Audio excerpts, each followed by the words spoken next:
Right. Welcome, everybody, to the Futro Hidden Movie Gems podcast. I am your host, Ty, and I am joined here with the Futro Hidden Movie Gems crew. We have Jordan. Yeah.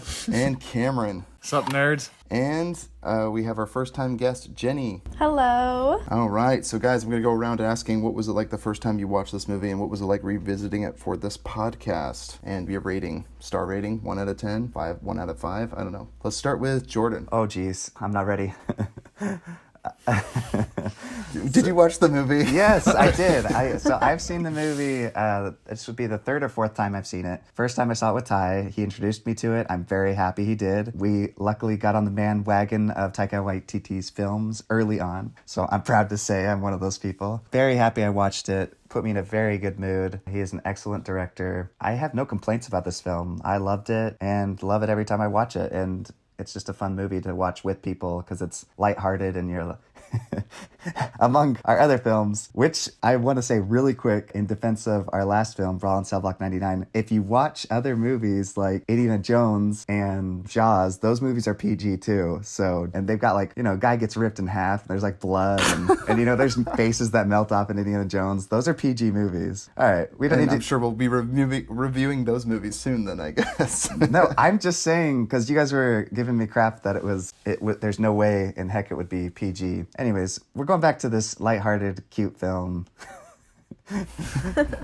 It's good. It's a good movie. I give it, I don't know. I love it. It's high up on my list. I don't know. I don't have a rating for it. 2 enthusiastic thumbs up.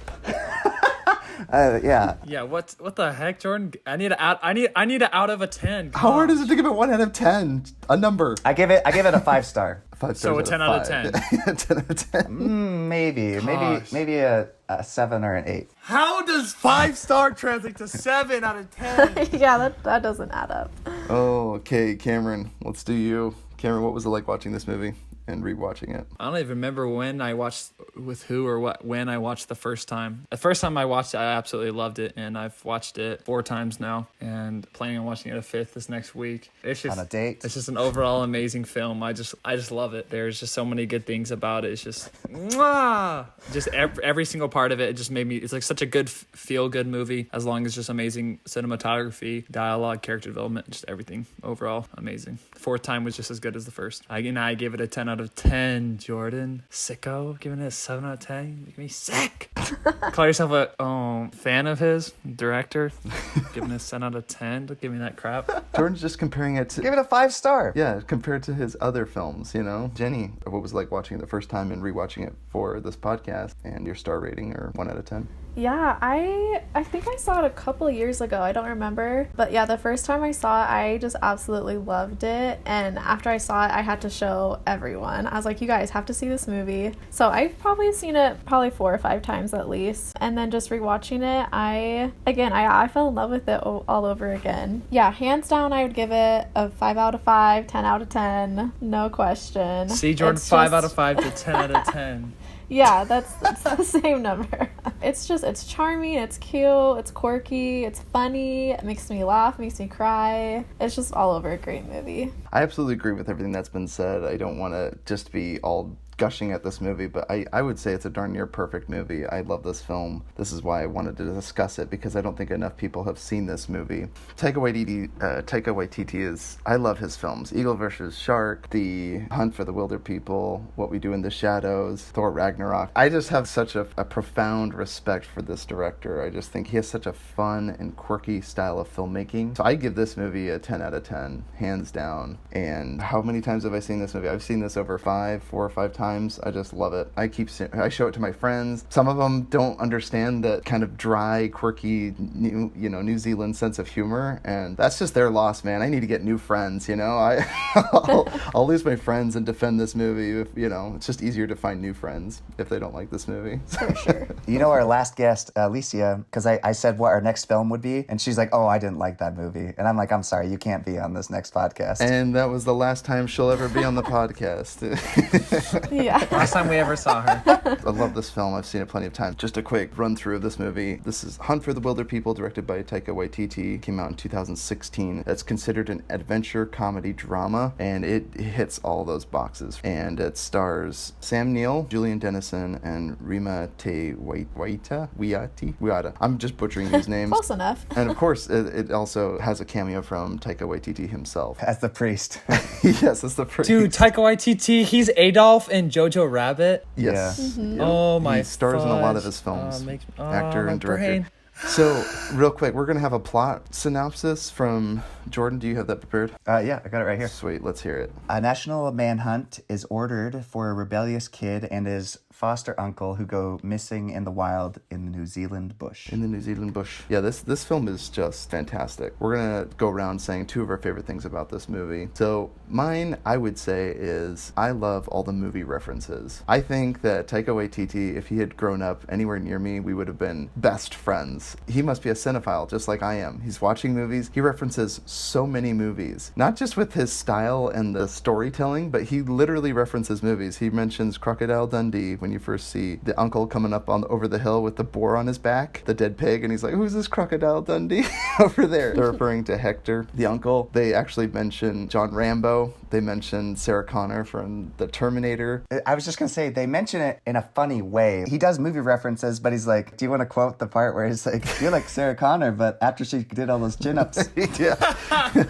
Yeah. Yeah, another great scene where they're hiding from the police. They're hiding under this brush, and all the SWAT team are walking over, and they're kind of hid under the scenery or the foliage, and the kid is miming Lord of the Rings. He's putting a ring on his finger, and he's like, Oh, yeah. mind blown. Or what were you trying to say to me? And he goes, I was telling you, it was like that scene from Lord of the Rings when they were hiding from the ring wraith. Oh, it's so good. I just love it. Not all the references, yes, are very funny, but it also reminds me of other films. Like the quick cuts remind me of movies that Edgar Wright would do, like the quick cuts. When they introduce our protagonist, I think it's so funny when you hear the Child Protective Services lady Paula describing how he breaks things, spits on things, graffiti, and that's just the stuff we know about. You know? I love that. Like, I think that's so great. So yeah, for one, my favorite thing is all the movie references. Two would be, I would say, Taika Waititi's cameo. I think he is so funny. And I don't know if his cameo beats Psycho Sam. Psycho Sam is probably one of my favorite parts of this movie, and we'll get into his character later, but he's so great. So those are probably my two favorite parts of this movie. Let's go to Cameron. What are your two favorite things about this movie?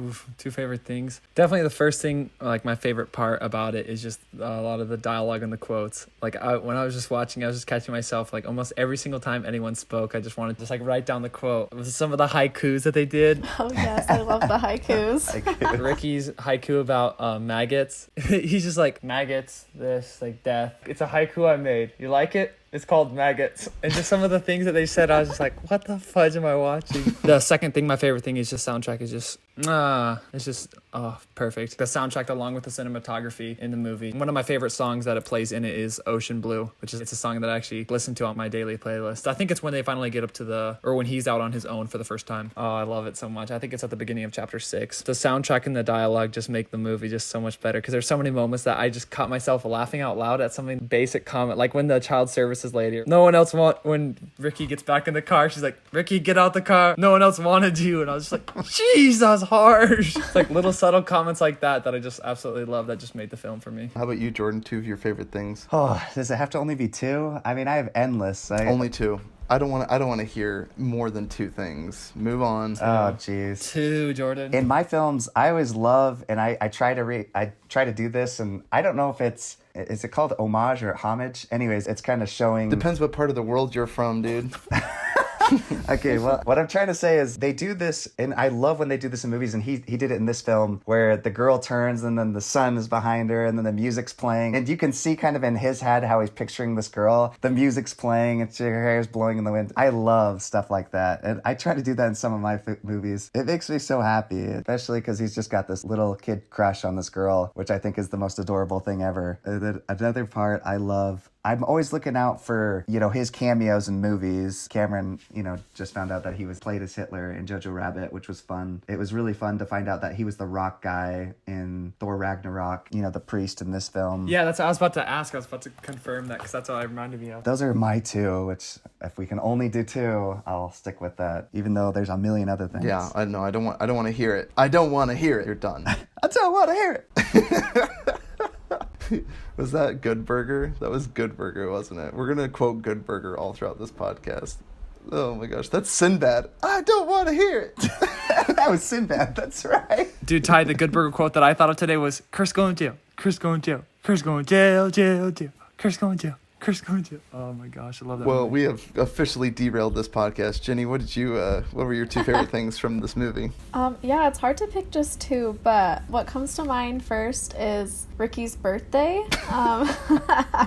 That is like my favorite part when the aunt comes up with that song and she sings it and he's like singing along. He's, Ricky Baker. That is just my favorite every time. I love it. Once rejected, now accepted. Yeah, it's so good. Yes. I'll like sing that song randomly and my friends are like, what are you singing? It's great. Yeah, I love that part. I love the aunt in general, and I won't say what happens. She's great. And then I also love how the uncle and Ricky just like connect throughout the movie. And they're both, rough around the edges and a little bit like hard-hearted because they've both been through different life experiences, but I think throughout the movie they kind of heal each other, and I just really like seeing that at the end, like their relationship. So it's kind of more of like a warm-hearted thing that I just really liked about the movie too. Wonderful. Least favorite things about this movie. Anyone have any issues with this? Do you have any least favorite things? I'll just open it up because I can't think of too many. I wish there was more Psycho Sam. Psycho Sam he's so great. You introduced to this quirky character that's living out in the bush for like months at a time. He's so great. He's like this weird quirky guy. It's played by Rhys Darby. I don't know if that's his name. Riz Darby? I don't know. Rhys? I wish I even knew how to pronounce his name. Reese, maybe? Reese, maybe? Yeah, Rhys Darby. He plays as the band manager for Flight of the Conchords, another New Zealand production. Oh, it's so funny with Brett and Jermaine, and he's just probably my favorite. He also stars in Jumanji.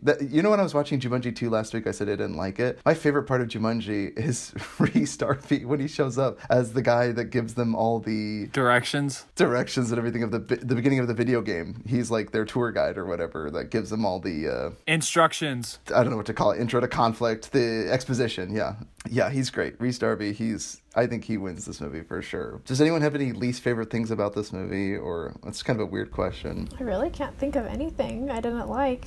So this is a perfect movie. I guess who wins this movie? I guess like does anyone win this movie? Who comes out on top? The only thing that I just wish they had more. It was just more interactions of Ricky and his uncle with other people. Like one of my favorite scenes was the one where he's like, "Yeah, you old perv." The second half of the movie, it's just mostly just Ricky interacting with him or with the dogs. I felt like I wanted more to see kind of how they work together as a team, because like they didn't like each other, but they worked together like really well as a team. Like they would do it to defend one another, which I really liked. So that's just the only thing that I think they could have maybe added a little bit more in. We can get into spoiler territory because if you haven't seen this movie already, you should. But what was mentioned earlier is the sweet aunt Ricky. He's a juvenile and he gets adopted by this wonderful auntie played by Rima Te Wiata. She's the best. She's so sweet. She plays Bella, and she's just the sweetest lady you could possibly ever want for a mother. Teaches him how to hunt and shoot and everything. And Sam Neill is like the grouchy old uncle that you don't want, the disapproving father that, everyone grew up with, I guess. And he's just kind of disapproving of Julian Dennison's character, Ricky Baker. We'll just call him Ricky, it's easier. There's always that tension between them. Sam Neill, at any moment, he's just get rid of the kid.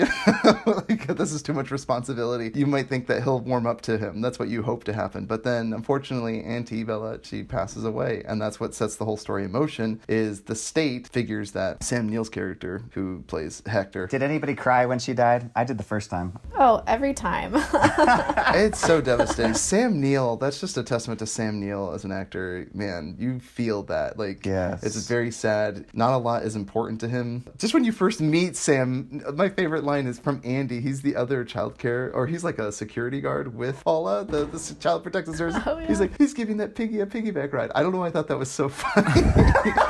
Because you see Sam Neill coming up the hill with like a pig, like a slaughtered boar on his back. And he's just like, he's giving that pig a piggyback. Oh, it's so funny. It's just so silly. When you get the police, but I am the police. No, the real police, ones with guns. Going back to the aunt, when she is hunting for boars and she kills that pig, and then she turns around and like she tries to clean the blood off her face, but only smears it everywhere. Yeah. Oh, there's so many amazing little moments constantly throughout the film. Oh man, I might have to bump it up to a 10 out of 10.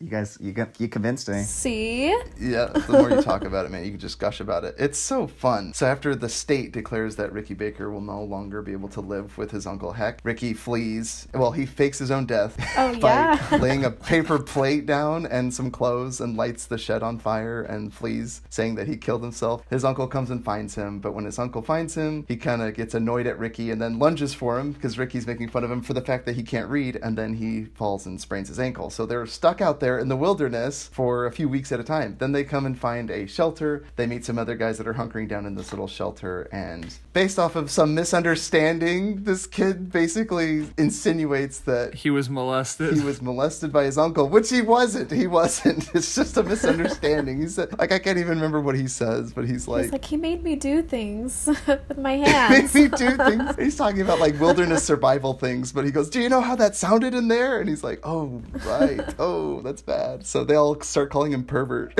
See, I love everything you're talking about right now. As you're summarizing it, there's little details with each thing that you mentioned that I'm like, oh, I love that part too. I love that part. When he's trying to say the word, he's like, you're a molesterer. A molesterer. I'm not a molesterer. I love how they say certain words like majestical, which is totally not a word, but I love that they make up these words. Also, when he burns and pretends to burn himself, when they find the body and she said, this is no child. He's like, how do you know? And it's like, it's a plate. Does this look like a child? Literally a plate. Well, it's so great too. She also like wipes it with her finger and smells her fingers like she's like some wilderness lady. Oh, she's so great. Paula, she actually takes the cake on that. She's so great. Her and Andy are so funny. Oh my gosh, trying to find the kid, and oh my gosh, that's so funny. Well, when you ask like who takes this movie, I mean, every single person has something about them that I'm like, oh, this person at that scene, they stole the scene. You almost have to break it down by scene. Like Taika Waititi, dude, the funeral scene. Oh my gosh, what's behind that door? It's another door. And everyone's like, wait, Jesus? No, another door. And then behind that door, But what's behind that one? it is Jesus. He's Jesus. like that. He's like that sometimes. He's tricky. Yeah, that's one of my favorite quotes. Jesus, he's tricky like that. And then like that was the point where the uncle just stood up and left. I love when he asks the kid, and the kid's like, vegetables? No, not vegetables. Oh my No, gosh, not such a mess. vegetables. Another door. And then Another Jesus. door. You know, with all this misunderstanding, they're on the run now, and it's just like you said, Jordan, when you mentioned the boar, when Paula smears the blood, what's great is the way it's cut. It reminds me of Edgar Wright and his quick cuts in movies like Hot Fuzz and Shaun of the Dead, where you see the knife blade and it like disappears and all these quick cuts. So you never really see the knife like penetrating the boar, but then there's blood like squirting out of the boar. It's so gross. And it reminded me a little bit of Psycho in the fact that you never see the knife wound happen, but the way they quick cut it and make it happen, your mind connects the images and it's all very quick and almost disturbing. And then of course Ricky passes out. It's so good. It reminds me of, I think Taika Waititi again is so skillful in making the cuts and the edits, everything down to the dialogue, everything just synchronously works. It's just like a well-oiled machine, man. They're on the run now. It's like a wilderness survival movie at that point. I wanted to ask you, this is a weird question. I always try to find a question to ask about the movie podcast. Does anyone have any like camping stories or wilderness survival stories? I don't know if you guys had anything like this or had been out, for weeks on end. So I was an Eagle Scout. Oh, big brag. I know, big brag here. So I remember the longest I ever went was like 4 nights. I was like a 1 week long camping trip and I was miserable. Like I was smelly. I was tired. I don't know how these guys survived for months. That just seems crazy to me. I don't know how you do that, but does anyone have like a wilderness story? Or... Oh, going back, I thought of something of nitpicking, and this wasn't me. This was somebody I watched it with. It was my roommate. He's like, oh, he would have lost so much more weight if he was out in the wilderness. And I'm like, all right, dude, calm down. He's not like it's a comedy. Like, you can get away with a lot. Ricky would have lost weight being out in the wilderness or something? Yeah. I don't know, dude. His uncle was providing pretty good for him, man. Fish every night, hunting wild boar every other weekend. Probably had plenty to eat. All right, well, you should have been there to defend the movie. I wasn't there. I mean, I wasn't there. You were there. I meant to say I wasn't. I was just thinking. Well, you weren't thinking. Yes. Okay. No, I was thinking that I'm thinking he's not Daniel Day-Lewis or the Joker. He's not gonna like starve himself to death. He's gonna actually enjoy himself. I just have a haiku for you, Jordan. I just thought of one. Oh no. Me and this fat kid, we ran, we ate, and read books, and it was the best. It's so sweet. That's like the last haiku. Dude, that was such a good one. I loved that It's so part sweet. at the end. I know. Uncle Heck, man. He's so great. He comes Are we gonna dive into the interpretation of the bird? Is there anything about that, or is it just something they're looking for? I just wondered, like, why do they want to look for it so bad? Just a bird. I think honestly it's just an excuse for them to go out and have another adventure, Oh, I like that. Okay. It's sweet. The bird is like very rare. Maybe their relationship is like this rare bird. I don't know. See, this is me late at night trying to figure some deeper meaning in this movie. I think it is interesting. So the bird they discover, I can't even remember the name of it. It's like this rare bird they believe to be extinct, but they find it and they're like, hey, there might be some money in this, but we have to take a photograph of it. You're right. It does lead them at the end on more adventures together. It's just really sweet. It's like, oh man, set it up for a sequel. I would totally watch that, but I don't know what else you do it about. Just wilderness survival with those two. That would be worth watching, just Oh, for sure. Man versus Wild, with Julian Dennison and Sam Neill. Oh, that'd be a great duo. That would be so awesome. I do know that, I mean, at least it was on IMDb for a while. I don't know if it's still there, but it said that he was going to do a sequel to What We Do in the Shadows. I was just going to say the first time I watched it, I think, or just like at second or third or whatever, I thought that the bird kind of represented the ant. Because I'm pretty sure that the bird only shows up after they dump the ashes. So I thought that was like, showing that, like, I don't know, she was up there. Oh, I never thought of that. Possible interpretation. While they're on the run, just to kind of summarize the movie, coming back to the full circle, they meet Psycho Sam out in the wilderness, and I love how he introduces himself. You ever hear of the legend of the man that lives in the bush named Psycho Sam? No? Oh, no? You haven't? Well, I'm Sam, by the way. I love it. And then he tells them, he makes them wear like tinfoil hats or like pots on their heads, right? To ward off government spying or something like that. But then he tells them, he goes, oh, you get away from the form fillers.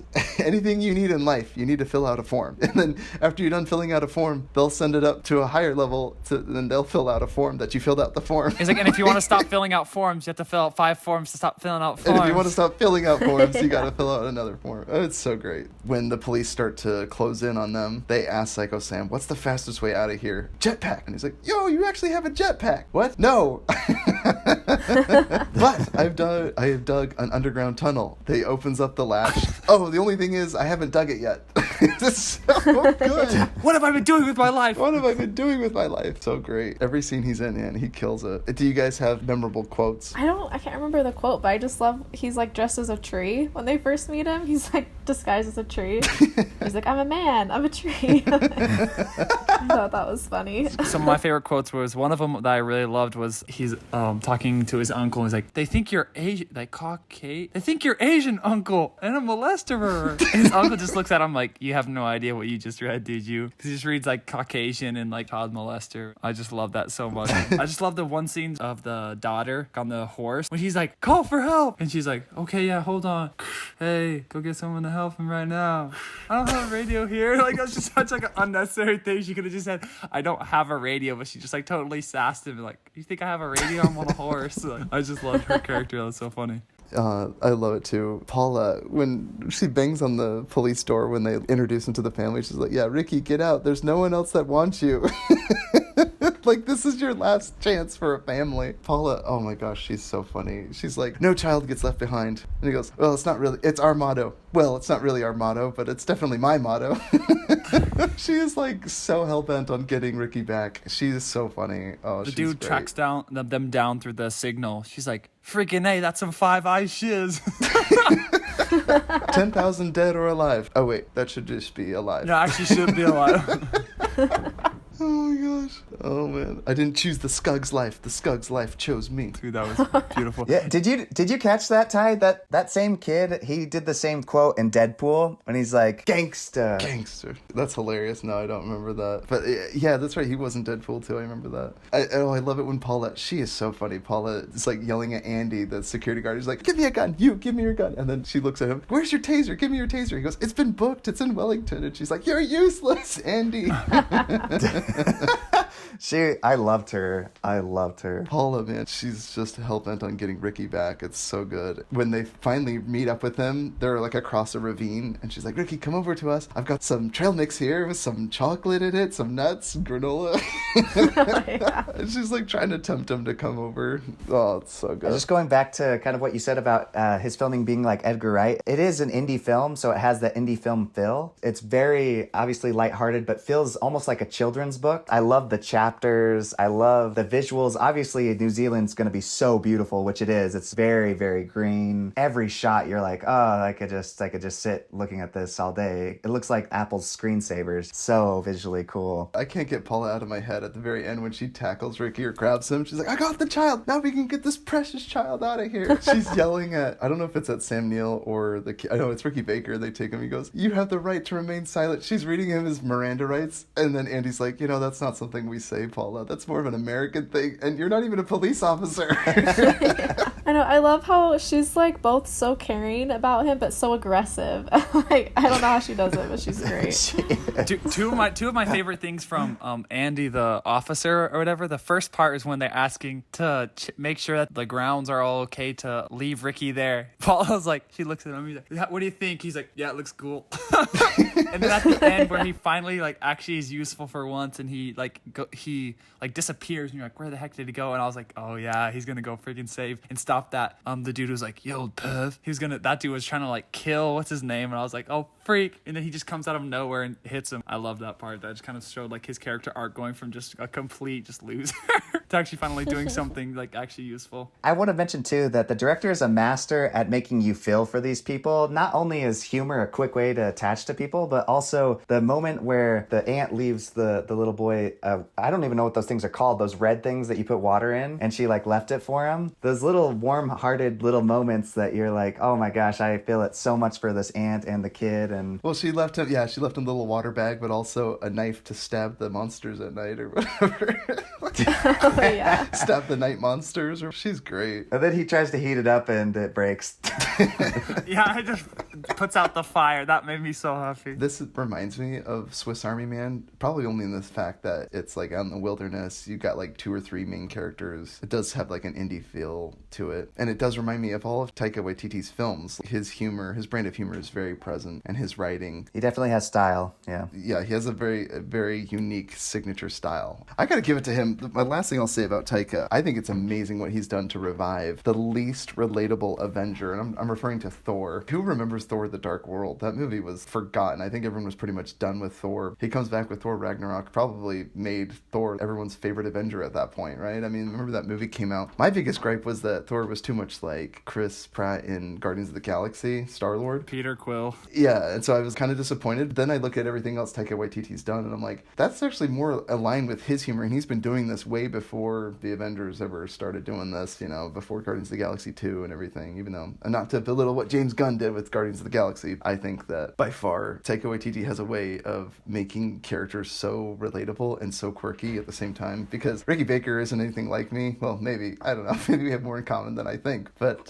you just really feel for this kid, and you feel for Sam Neill's character, even though he's like a lone grumpy uncle. You see that he's got vulnerabilities, that he can't read and stuff like that, and then you learn, and he gradually learns to read and grows to like Ricky Baker in the end. So just a very, very sweet, tender movie. Do you guys have any last things you wanted to throw out about this movie? That I love it. And you agree it's a 10 out of 10, right? Yeah, I definitely am bumping it up. That didn't answer the question. That was a good avoidance answer, Jordan. Nice try, Chip. I know how you work.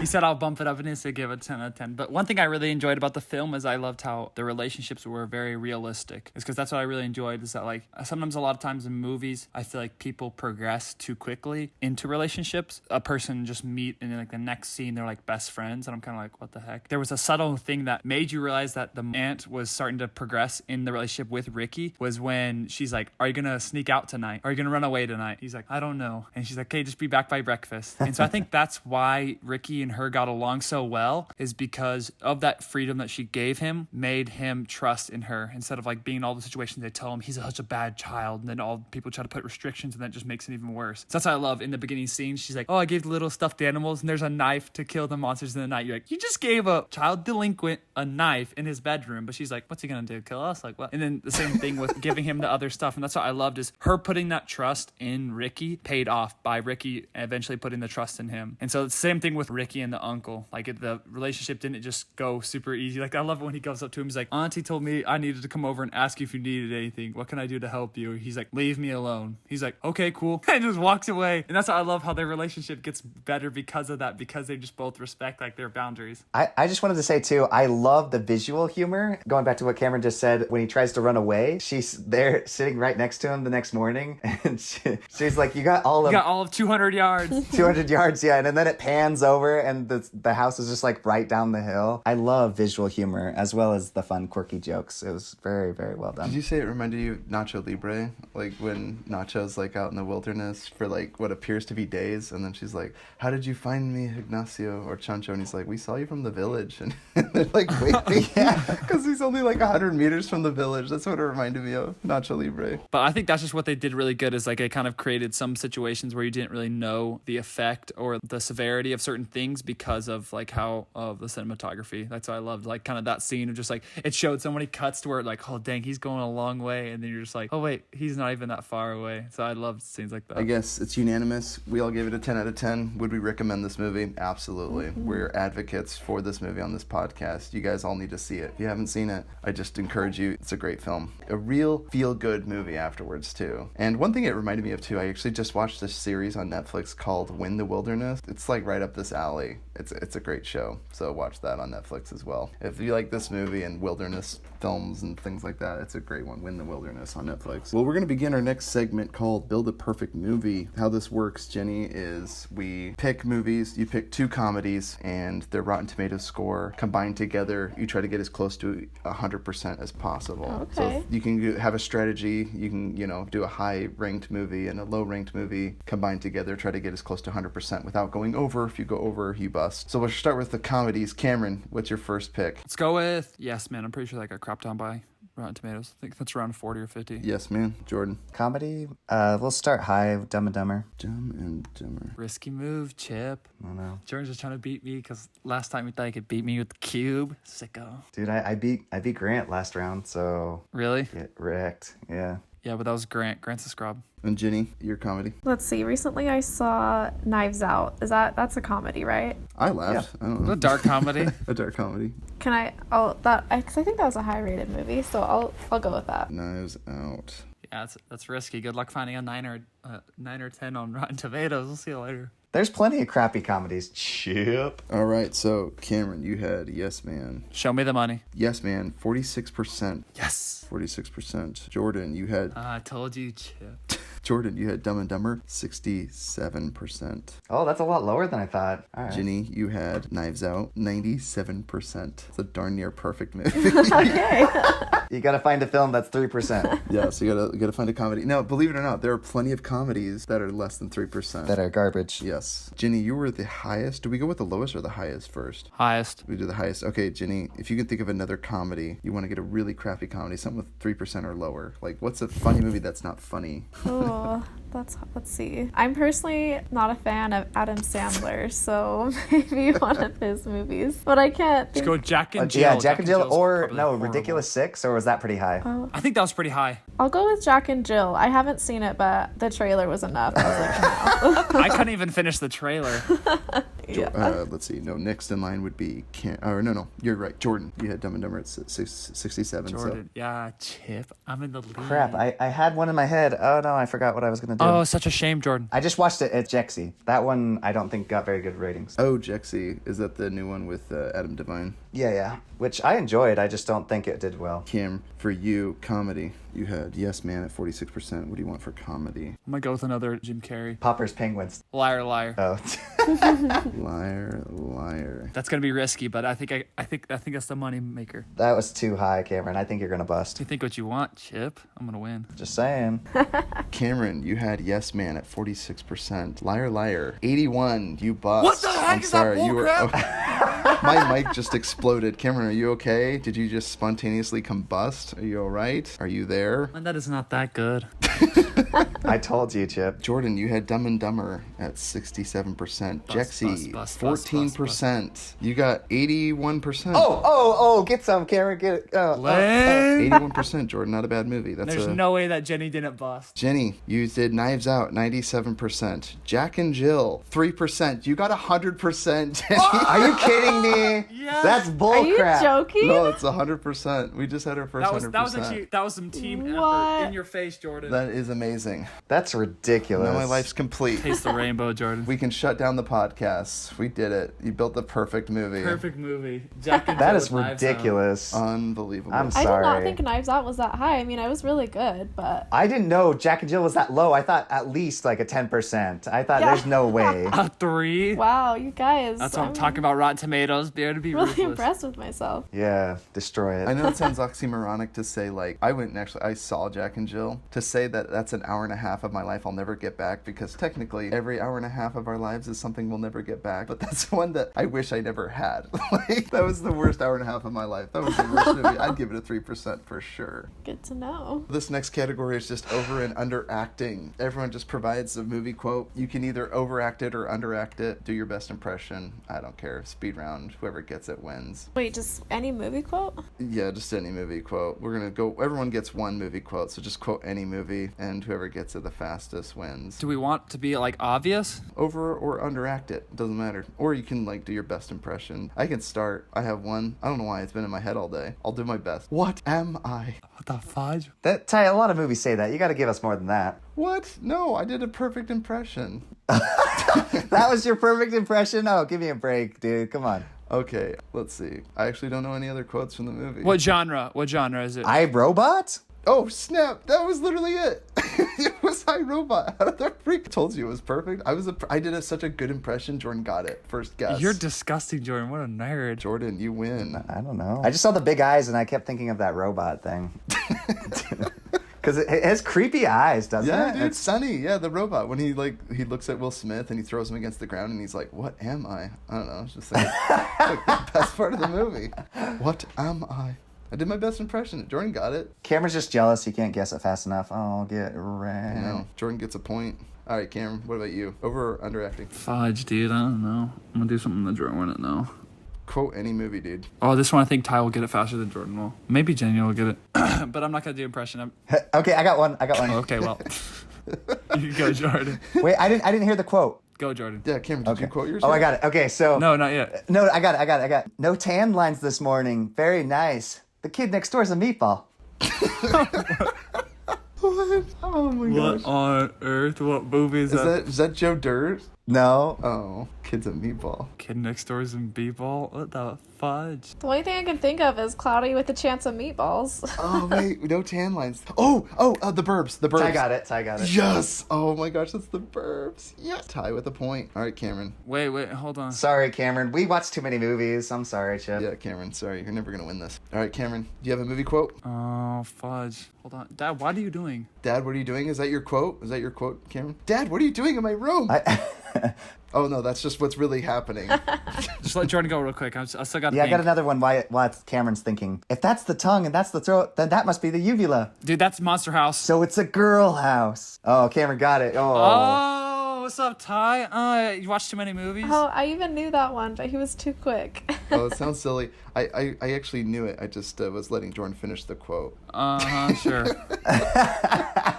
Yeah, Ty, sure. No, it's good. Nice work, Cameron. Cameron, do you have a quote for us? Oh, yeah, but it's too obvious. That's why I'm going to underact it. I'm just going to do it super... Just deliver the line, dude. Don't even act it. Yeah, I'm just going to deliver the line. Monotone. We'll just see who can do it faster. Just use the nurses. She's got like thousands. Oh, Napoleon Dynamite. Boom! Snap. Oh, Jordan, what's the matter? Not fair. My internet it was cutting out. I hate you. It's garbage. Yeah, same. The internet is not great. That's too bad. Sounds like a personal problem. Buy better internet next time. Jenny, do you have a quote? We did. We paid for the most expensive. Jenny, it's your turn. I got to tie with Ty. Yeah, actually, this is from a movie I saw recently and I thought it was hilarious. Are you a Mexican or a Mexicant? Wait, she froze. She froze. Oh, Fear and Loathing in Las Vegas. Or no. It stars what's his face? Dude, she froze. I didn't hear anything she said. Johnny Depp. It stars Johnny Depp. Who is that? Is it Fear and Loathing in Las Vegas? Jenny? Oh, okay, yeah. It was frozen for a Okay, second. you're back. Was it Fear and Loathing in Las Vegas or not? Is it a different Johnny Depp movie? I know it's Johnny Depp who says it. It's a different Johnny Depp movie. Oh, Ed Wood? No. Oh, dang it. I don't know. Wait, well, I didn't even hear the quotes. It's a Mexican or Mexicant or something like that? Yes, that's the quote. I don't... Yeah, he's like, are you a Mexican or a Mexicant? Is it chocolate? I've actually not seen that movie, though, but I know the quote. I know it's Johnny Depp. It's not Pirates. What is it? What else has he been? Is it Benny and June? I don't know. I don't know any of their films. What's Eating Gilbert Grape? It's Once Upon a Time in Mexico. Oh, what was it? What was it? Once Upon a Time in Mexico. Did anyone get the quote or not? Oh, we all failed. Jenny gets the point. If no one gets the quote, I say you get the point. Well, we should end the game here because I'm winning right now, so I think it's time to call the game. All right, Michael. Call it a wrap. All right, Michael. No, we did 1, 2, 3, 4, 5. We did 5. That's good enough, right? Best of 5, I win. Yeah, I think that's fair. Good movies you've seen lately. We'll start with Jordan. He just left. Oh, dang it, whoops. All right, we're having some technical difficulties. We've lost our brother Jordan. May he rest in peace. Cameron, movies that you've seen recently and movie that you're looking forward to. Some movies that I've watched recently. I watched Predators, the one that was made in 2010. It was a very interesting film. Very action-packed. Enjoyed it. Just Mercy.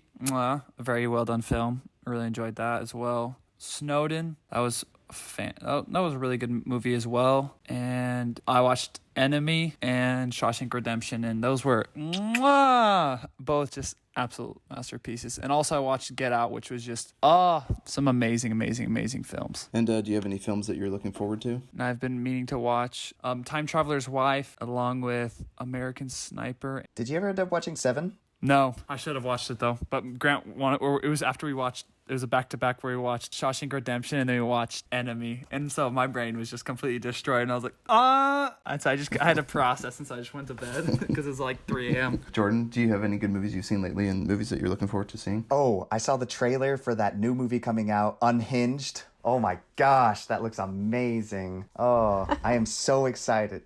Jordan, the part of the movie or part of the trailer reminds me of the end of Red Eye. Yeah. With the dude in the house. Did you see the trailer for that, Ty? I sent you a trailer and you didn't watch it. Oh my gosh. You're sick, Ty. I get it. No. Just I didn't ignore know my I was text. Committed to it. Oh, good. I'll look up that Unhinged. We finally got a trailer because with everything going on, it's really nice to finally see a trailer for something.